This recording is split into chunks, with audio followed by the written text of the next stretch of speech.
Greetings. This is Charles Darwin, and it's August, and it's really hot. Okay, August 2017. What have we here? Why, it's Emma's collection of language books. Oh, this is only a small part of the collection, but let's look at what some of them are. There's a dictionary, Dutch-English, and English-Dutch dictionary, and then there's a dictionary, Frisian to English. In case you've never heard of Frisian, most of us consider it to be very similar to Dutch. And this one, the Bhargava's Standard Illustrated Dictionary between English and Hindi. But the languages don't have to actually still be alive. Here's, for instance, Latin for All Occasions by Henry Beard, who also goes by the name Henricus Barbatus. And it's got all kinds of things. For instance, things to say to your dentist in Latin, in case you should ever want to do that. If you want to say, this isn't going to hurt, is it? You would say, no mihi dolibit hoc. Okay? Italiano parlato. Ah, and here, of course, is Dwelly's Illustrated Gaelic to English Dictionary. There's Dwelly right there. Learning Practical Tibetan. Okay, now, if you want to learn Tibetan poetry, this is not the book for you. This is just practical Tibetan. And then Hebrew through pictures. And The Joys of Yiddish, Leo Rosten's classic book. Now, you realize, of course, Yiddish and Hebrew are not quite the same.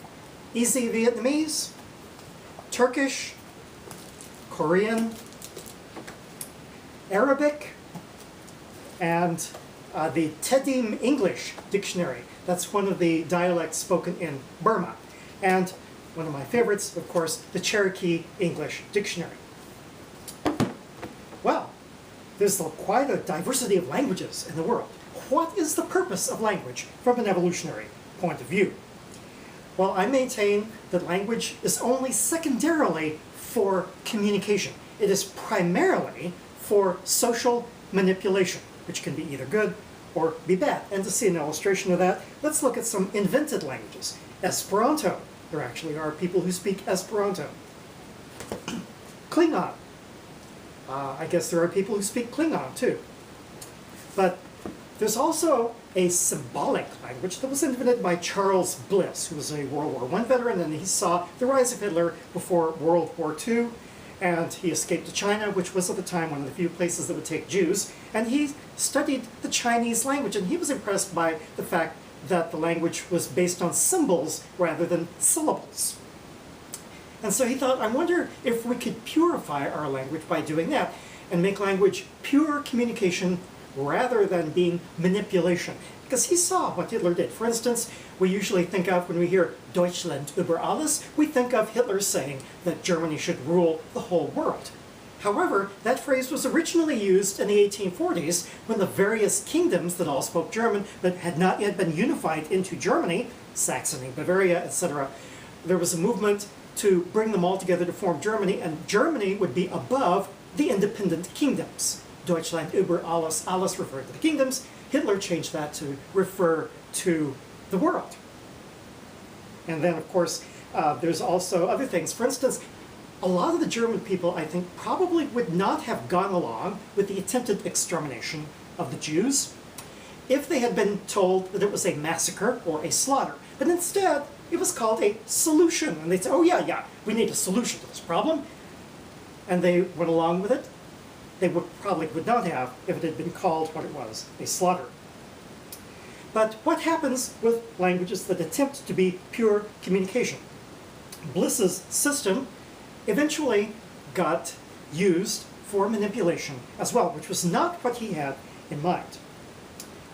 And so languages, even when they're invented in order to be pure communication, end up serving the primary function, I believe, the primary evolutionary function of manipulation.